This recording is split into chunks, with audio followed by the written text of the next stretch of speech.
গোঘাটে তৃণমূল নেতার বাড়ির 500 মিটার দূরে উদ্ধার হলো হাত কামান। পশ্চিমপাড়া অঞ্চল তৃণমূল সভাপতি ফরিদ খানের বাড়ির কাছে উদ্ধার হয়েছে 3টে কামান। মাটি খুঁড়ে বারুদ ভর্তি বস্তা উদ্ধার হয়েছে। গোঘাটের পশ্চিমপাড়া পঞ্চায়েত এলাকার ঝড়িয়ার ঘটনা। পুলিশ এবং কেন্দ্র বাহিনীর জওয়ানরা সেখান থেকে অস্ত্র উদ্ধার করে। ভোটের ফলের পর হিংসা ছড়াতে ওই অস্ত্র মজুত করা হয়েছিল দাবি বিজেপির। তৃণমূলে কোনো প্রতিক্রিয়া মেলেনি।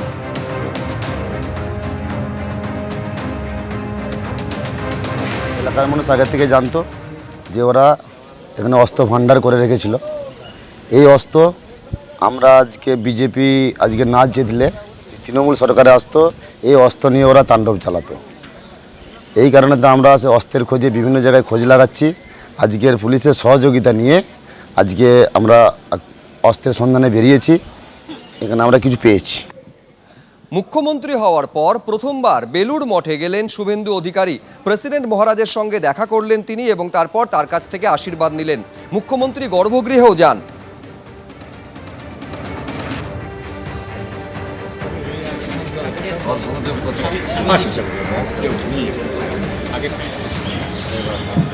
মঠের পক্ষ থেকে আজ তাকে কিছু বই উপহার দেওয়া হয় বলে খবর সূত্রের।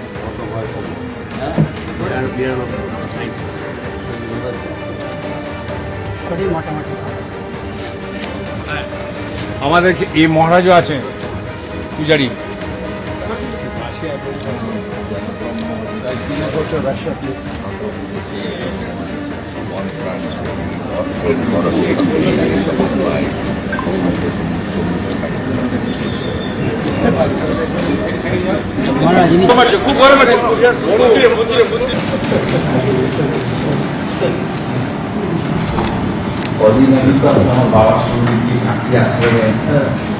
স্বামীজির কথাই বললেন, যেমন এই নিবেদিতা বলেছেন স্বামী বিবেকানন্দের সম্বন্ধে যে ভারতবর্ষ ছিল সব থেকে আরাধ্য দেবতা। তা এই হচ্ছে আমাদেরও আদর্শ। আর শ্রীরামকৃষ্ণ বিবেকানন্দ যে কথাগুলো বলে গেছেন দেশের জন্য দরকার হচ্ছে 4টে কথা বলে গেছেন। ওনার দৃষ্টিতে উনি মনে করেন 4টে হচ্ছে আসল কথা। একটা হচ্ছে শিক্ষা, আরেকটা হচ্ছে আধ্যাত্মিকতা, আধ্যাত্মিক চেতনার জাগরণ, শিক্ষার বিস্তার, স্বাস্থ্য এবং সেবা। বলছেন এইগুলোই হচ্ছে আমাদেরও আদর্শ। এই কয়েকটি কথা বললেন। আমরা তো উপহার দিলাম অবশ্যই, ঠাকুরের প্রসাদী শাল দেওয়া হলো, আর বই দেওয়া হলো যেটা আমরা দিয়ে থাকি, যে স্বামীজির বই, বেশ কিছু স্বামীজির বই আমরা দিলাম। এবিপি আনন্দ এগিয়ে থাকে, এগিয়ে রাখে।